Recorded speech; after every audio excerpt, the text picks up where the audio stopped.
Hey, Jay Carper here from American Torah, and I'm reading from Matthew chapter 23, verses 1 through 12. Then Jesus spoke to the multitudes and to his disciples, saying, "The scribes and the Pharisees sit in Moses' seat. Therefore, whatever they tell you to observe, that observe and do. But do not do according to their works, for they say and do not do. For they bind heavy burdens hard to bear and lay them on men's shoulders, but they themselves will not move them with one of their fingers. But all their works they do to be seen by men. They make their phylacteries broad and enlarge the borders of their garments. They love the best places at feasts, the best seats in the synagogues, greetings in the marketplaces, and to be called by men, Rabbi, Rabbi. But you do not be called Rabbi, for one is your teacher, the Christ, and you are all brethren. Do not call anyone on earth your father, for one is your Father, he who is in heaven.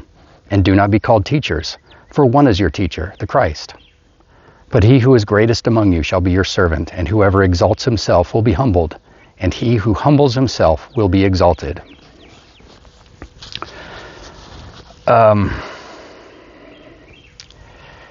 This says that the scribes and the Pharisees tie burdens on the people that are too heavy to bear. I'm going to tell you straight off, this is not talking about the law of God. Because God himself said in Deuteronomy 30 that the law is not too hard for the people.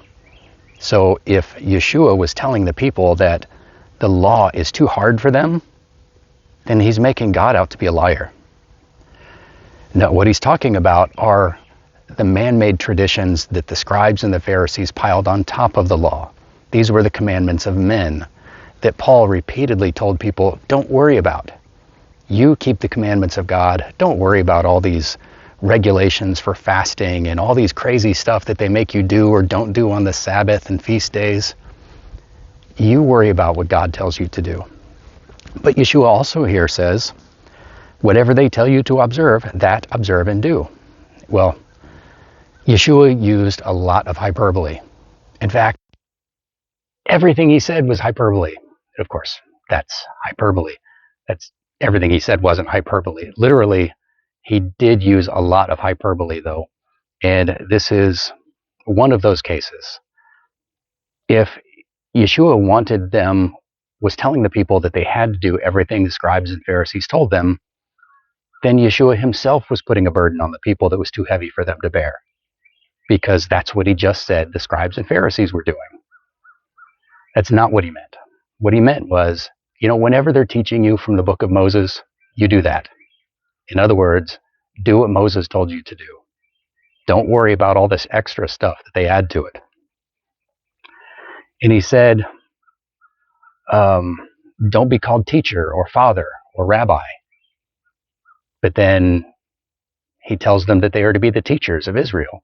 Paul talks about there will be teachers and pastors and elders and all of these different roles, prophets, apostles. If we're not supposed to be called titles, what do we do with all this? Well, again, this is hyperbole. Yeshua was not saying that we can't have titles, that nobody should ever be called father or teacher or whatever. I mean, you call your father and your mother father and mother. That's just honoring them. He was saying, don't demand titles. Don't make it about you. It's about God. It's about the kingdom of God. When you're teaching, teach people the word. Teach people what Moses said, what Yeshua said, what the apostles said. Don't make it about you. You recognize who you are in God's plan. Recognize the job that he has given you. But you don't hold yourself out to be better than other people. Everybody has been given a mission by God. Everybody has a job to do. And you're not better than other people. I'm not better than other people just because I have a different job.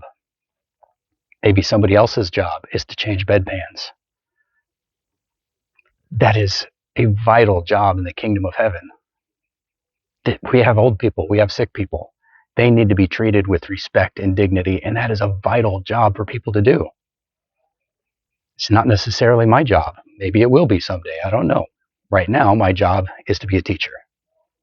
But I don't go around telling everybody, you have to call me Teacher Jay. Just call me Jay. That's it. I'm okay with that. I don't need anything else. I'm not better than anybody. And there are so many people that I know are better than me. Well, in any case, follow Yeshua, because he does have the right to demand those titles. He is our Messiah, and we work for him. He is the master. We are the servants, every one of us. So this is Jay Carper from American Torah. Be blessed. Stay humble.